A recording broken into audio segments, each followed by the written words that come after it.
Olha, na terça-feira, quando todo mundo estava discutindo sobre se o Bolsonaro tinha ou não coronavírus, eu vim aqui e eu mudei de assunto. Eu falei, gente, o Queiroz vai ser solto a qualquer momento. Aí eu fiz uma análise na terça-feira da conjuntura, eu falei, vai ser solto. E passaram-se 2 dias e na quinta-feira, ontem, o Queiroz foi realmente solto pelo ministro Noronha do STJ. Antes de eu fazer a análise, que eu vou fazer porque muita gente pediu, Thiago, fala, eu quero mostrar um vídeo do Bolsonaro falando sobre o Noronha, no dia em que eles se conheceram, faz alguns meses. Primeira vez que eu ouvi o prezado Noronha, se permite fazer assim, presidente do STJ, eu confesso que a primeira vez que eu ouvi foi um amor à primeira vista. Me simpatizei com Vossa Excelência, temos conversado com não muita persistência, mas as poucas conversas que temos, o senhor ajuda a me moldar um pouco mais para as questões do judiciário. Muito obrigado a Vossa Excelência. Pois bem, essa é a rasgação de seda entre o presidente Jair Bolsonaro, que é o maior beneficiado com a soltura do Queiroz. O maior beneficiado não é o Queiroz, é o Bolsonaro, porque é o Bolsonaro quem estava na corda bamba, ele e os filhos dele, e o maior beneficiado com a soltura de alguém que estava foragido. É uma coisa inédita no direito brasileiro. Alguém que está foragido ganha prisão domiciliar. É uma coisa inédito, completamente inédito. E vale lembrar uma coisa. Eu lembro quando um desembargador da segunda instância, que também era plantonista quer dizer o seguinte, quando está o judiciário em recesso, estão de férias, fica alguém de plantão. Nesse caso, quem soltou o Queiroz foi o presidente do STJ, que é quem está no plantão. É por isso que a decisão coube a ele e não ao relator do caso, porque o relator do caso jamais soltaria o Queiroz, que é o Félix Fischer. No dia 9 de julho, se eu não me engano, ou de junho de 2018, eu lembro desse dia muito bem, eu lembro que um desembargador, também plantonista, estava de plantão, mandou soltar o Lula, foi o Favretto. Eu lembro que naquele dia, o juiz da primeira instância, que era o Sérgio Moro, que estava de férias, ele saiu das férias só para despachar, desautorizando o superior hierárquico dele, que é o desembargador da segunda instância, e falando, não, o Lula se mantém preso. Enquanto isso acontecia, um movimento de bastidores ligaram para o delegado da Polícia Federal e falaram, não solte o Lula, porque a gente vai reverter isso. Aí outro desembargador da segunda instância saiu de férias só para falar, o Lula continua preso. Olha a diferença. Um país em que 2 juízes saem das férias para manter o Lula preso é o mesmo país em que o presidente do STJ coloca o Queiroz com todas as provas que tem e coloca a esposa dele por um motivo ridículo que eu vou explicar já já em liberdade, em prisão domiciliar, e agora eles vão poder continuar obstruindo a justiça. Antes de eu falar sobre o caso, como isso é ridículo, o que vai acontecer? Um segundinho, se inscreve no canal, aproveita e também curte o vídeo, porque quando você se inscreve no canal, o algoritmo do YouTube vai entender que esse vídeo está fazendo sucesso, porque as pessoas estão se inscrevendo no canal a partir desse vídeo. E aí, o algoritmo do YouTube vai mostrar esse vídeo para mais e mais e mais gente. Então, tá aqui, curta o vídeo e inscreva-se. Então, esse vídeo vai aparecer para mais gente e a gente leva a verdade para as pessoas, porque muitas pessoas estão sendo enganadas pelo bolsonarismo. Então, um segundinho e é de graça. Só clica e se inscreve. Agora, vamos falar. Olha só, o juiz, o presidente da STJ que soltou o Queiroz, ele soltou o Queiroz por um motivo ridículo. Ele falou, o Queiroz já teve câncer, estava doente e ele corre o risco de pegar coronavírus na prisão e ele está em risco. Pá, solto. Fica em prisão domiciliar. Veja bem, o Queiroz é uma pessoa que ficou mais de 18 meses desaparecido. Com o país inteiro perguntando cadê o Queiroz, ele estava completamente foragido. E não é uma pessoa que tem endereço fixo, que é só ir lá, vamos ali na casa do Queiroz. Não. Mesmo assim, ele colocou em prisão domiciliar. Outra coisa, 2. Logo antes, esse mesmo Noronha, ele negou 7 pedidos de habeas corpus, ou seja, 7 pedidos de soltura, ele negou, baseados em pessoas que também falaram que estavam doentes e que também queriam sair por conta de risco de contaminação com coronavírus. Então, para os outros, a lei não vale, não. Mas para o Queiroz, ele criou esse entendimento da lei de que sim, ele pode sair por conta do coronavírus. Inclusive um caso de um rapaz que roubou 2 shampoos e não foi solto. Mas o Queiroz foi, tá? O pedido de soltura da esposa do Queiroz é mais ridículo ainda. Isso eu não imaginava. Eu, Thiago, não imaginava que alguém tivesse a cara de pau, que alguém rastejasse, que fosse tão puxa-saco, uma pessoa tão baixa como é o presidente do STJ. Ele soltou a mulher do Queiroz com um argumento de que, olha só o argumento que ele usou, e teria qualquer outro argumento, mas o argumento que ele usou para soltar a mulher do Queiroz que estava foragida, algo inédito na justiça brasileira, de que o Queiroz, como ele está doente, ele foi solto, a mulher do Queiroz não está, mas como o marido dela está solto, ele precisa dela para tomar conta dele. É isso.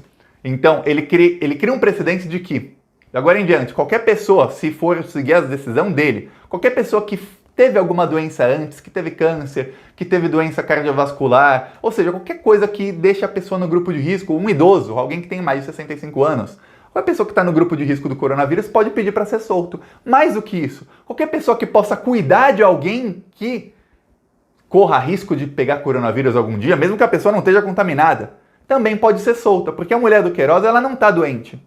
Ela não está no grupo de risco, ela não tem problema nenhum, ela vai ser solta apenas para cuidar do Queiroz, como se o Queiroz estivesse doente, ele não tá. Tem foto do Queiroz bebendo, tem vídeo do Queiroz bêbado, na casa, vai no Twitter, eu compartilho lá. Tem vídeo do Queiroz bêbado, bebendo, fazendo churrasco. Isso não é uma pessoa doente, não é uma pessoa que precisa de cuidados. Mais do que isso, a filha do Queiroz colocou no Instagram uma foto toda feliz. Parece que esse pessoal da família do Queiroz, esses bolsonaristas, eles gostam de tripudiar na cara do povo. Ela colocou no Instagram falando, meu papai, vou te buscar, vou te dar um abraço, eu e as irmãs. Quer dizer, o Queiroz tem gente para cuidar dele. Essa mesma justiça que pega um cara pobre, qualquer cara pobre, comete qualquer crimezinho pequenininho e joga na cadeia, joga a chave fora e deixa ele lá apodrecendo na cadeia, é uma justiça que pega um cara que é miliciano ligado com assassinos, com, inclusive, a milícia escritório do crime, que são assassinos de aluguel, um cara que roubou muito dinheiro público, um criminoso da pior espécie, que é o Queiroz, põe em liberdade e põe a mulher dele, outra bandida, põe em liberdade para falar, você tem que cuidar dele. Imagina se cada presidiário ou presidiária no Brasil que tenha um familiar que esteja no grupo de risco do coronavírus, se ele pode ser solto. Porque afinal, vamos supor, o rapaz ali matou mas ele ainda não foi julgado, está em prisão preventiva. Mas olha, a mãe dele tem 65 anos de idade, a mãe dele tem doença do coração. Mas a mãe dele tem outros filhos. Não interessa, solta o cara para cuidar da mãe. É isso que vai acontecer com a justiça brasileira? Agora tem uma coisa, os ministros do STJ, os outros, eles estão revoltados. Só que pela lei, olha só, quando é contra o Lula podia, contra o Queiroz, peraí, calma, vamos esperar até agosto. Eles vão esperar até agosto. E o Félix Fischer já falou, primeira coisa que eu vou fazer quando eu voltar das férias é pautar o pedido de prisão do Queiroz. E o STF, a primeira coisa que vai fazer é pautar para o caso do Queiroz voltar para a primeira instância, para o juiz Itabaiana.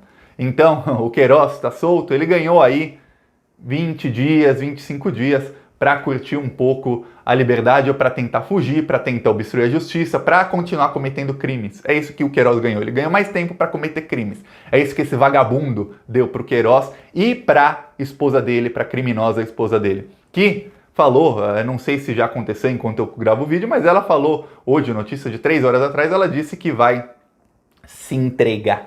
Se entregar. O que acontece é o seguinte, o STJ não tenha dúvidas, é 99,9%, a não ser que caia um cometa, que alguma coisa mude muito, vai mandar o Queiroz e a mulher dele de volta para o Xilindró, com um agravo, que é o que a mulher do Queiroz vai estar na casa do Queiroz. Na hora que for pegar, vai pegar os dois para colocar no Xilindró. O Bolsonaro ganha uns dias de fôlego para tentar fazer alguma coisa. E a gente sabe que o Bolsonaro é criminoso, o Flávio é criminoso, eles são criminosos, eles vão tentar impedir a investigação de alguma maneira nesses 20 dias, tentar ocultar provas, tentar, principalmente, é o principal que é para eles vão tentar combinar os depoimentos, combinar uma versão dos fatos, alguma coisa assim, combinar inclusive com o Ossef, que é uma bomba relógio, falou que ia falar tudo. Então a soltura do Queiroz dá um fôlego para o Jair Bolsonaro. Isso é péssimo que o Bolsonaro ganhe esse fôlego, mas dá esse fôlego. O que acontece é que, assim que o STF mandar, e não tenha dúvidas, vai mandar o caso voltar para o juiz da primeira instância, ele vai ter aval para mandar prender todo mundo, não só o Queiroz, a esposa. Ele vai ter um aval da Suprema Corte, que é o nome já diz, Supremo Tribunal Federal, vai ter um aval para falar, você é o juiz do caso e tudo que você decidir está decidido. E ninguém mais vai poder falar, não, vai para a segunda instância, tem foro, não tem foro, não, acabou, você é o juiz. Agora, quer mandar prender todo mundo, mande prender. E não tenha dúvida de que o juiz Itabaiana, que é o da primeira instância, ele vai mandar prender todo mundo. Além disso, o STJ vai reverter a prisão do Queiroz e da esposa. Eles vão ficar um tempinho soltos, mas eles vão voltar para o lugar deles, que é enjaulados, porque são criminosos da pior espécie. Junto com eles vai mais gente, porque essa investigação tá indo em cima de muita gente, porque a gente já sabe que os crimes eram: o Flávio roubava dinheiro público, o Jair roubava dinheiro público, apesar do Jair não estar nessa investigação, eles roubavam dinheiro público, o Eduardo, o cara, roubavam muito dinheiro público, abasteciam as milícias, lavavam dinheiro com imóveis e com a loja de chocolate do Flávio. Pelo menos essa investigação do Flávio, a gente não sabe como Carlos, Jair e Eduardo faziam, mas no caso do Flávio era desse jeito: abasteciam a milícia cometia vários crimes, entre eles construía prédios ilegais, vendia isso, ganhava dinheiro. O Adriano da Nóbrega, assassino de aluguel, que tinha outra milícia do escritório do crime, aparelhou a milícia de assassinos de aluguel também com esse dinheiro. Depois ele saiu do escritório do crime e começou a administrar essa milícia e as milícias que têm ligação com o Queiroz e com o Flávio Bolsonaro. Agora, quantas pessoas isso envolve? Dezenas. E quantos já foram presos? Alguns das milícias de Rio das Pedras e Muzema, que são as milícias que têm ligações, alguns do escritório do crime, mas no caso Queiroz das rachadinhas, só o Queiroz e a esposa tiveram ordem de prisão e vão ficar em prisão domiciliar. Que coisa que eu estou em prisão domiciliar, se for ver, porque eu não saio de casa há 100 dias. Tem milhões de brasileiros em prisão domiciliar que também não saem de casa há não sei quantos dias por conta de como o Bolsonaro está administrando o país desgraçadamente, nem sei qual é a palavra, nessa pandemia.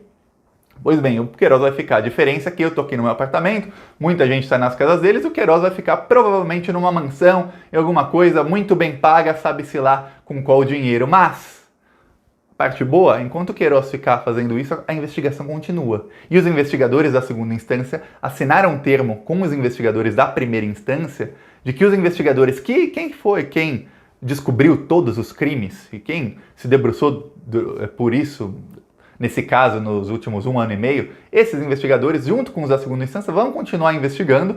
E se o Queiroz continuar cometendo crimes, eles vão só ficar: que bom, ele continua cometendo crime, a gente continua colhendo mais e mais provas para fazer uma denúncia mais e mais robusta contra ele, contra o Flávio, contra a esposa dele, contra as filhas dele, contra todos esses criminosos. Então a coisa vai ficar feia para eles. Eles só ganharam um fôlego, assim como... Olha só, eu lembro que muita gente ficou: eu tô desanimado no ano passado, quando o Dias Toffoli deu uma decisão que parou a investigação por 5 meses. Ou antes disso, ainda em fevereiro do ano passado, quando o Luiz Fux deu uma decisão que também parou a investigação por 40 dias, 2 meses, uma coisa assim. E eu lembro que eu falei aqui, quando o Toffoli tomou aquela decisão, eu falei: calma, o plenário do STF vai humilhar o Toffoli, calma, vai parar por algum tempo, mas quando voltar, vai voltar com tudo. Aí voltou, exatamente o que eu falei, voltou a investigação, voltou com tudo, terminou. 6 meses depois daquela decisão do STF de voltar à investigação, Queiroz foi preso. As coisas demoram? Demoram, mas a investigação continua, a investigação não está parada.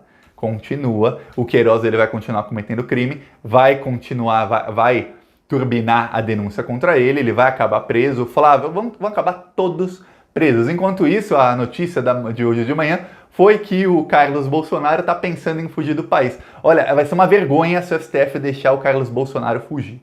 Porque, olha, eu nunca vi um fugitivo, um criminoso avisar: gente, eu vou fugir, eu estou sendo investigado e eu vou fugir. É praticamente assinar um termo dizendo: tenho culpa na praça, sou culpado. Aqui, assinado, Weintraub fez isso. Sou culpado, assinado Weintraub. É praticamente isso. Porque se você não é culpado, você não foge. O caso do Carlos é pior ainda, porque o caso do Carlos, já o Facebook deu um relatório muito grande. O inquérito das fake news tem provas robustas, e isso já saiu na mídia, que o Carlos é o chefe do esquema, e até agora nada. Se deixar ele fugir, vai ser uma vergonha muito, muito grande para a justiça brasileira. Vergonha maior ainda seria se a esposa do Queiroz rejeitasse e continuasse foragida, mas tudo indica que ela vai se entregar a qualquer momento para ficar curtindo a vida, ela com os filhos e com o marido, e curtindo o dinheiro que eles roubaram de mim e de você, mas por pouco tempo. Vão acabar todos no lugar deles, enjaulados. Você quer ajudar? Um segundinho. Curte o vídeo, compartilha e se inscreve no canal. Falou!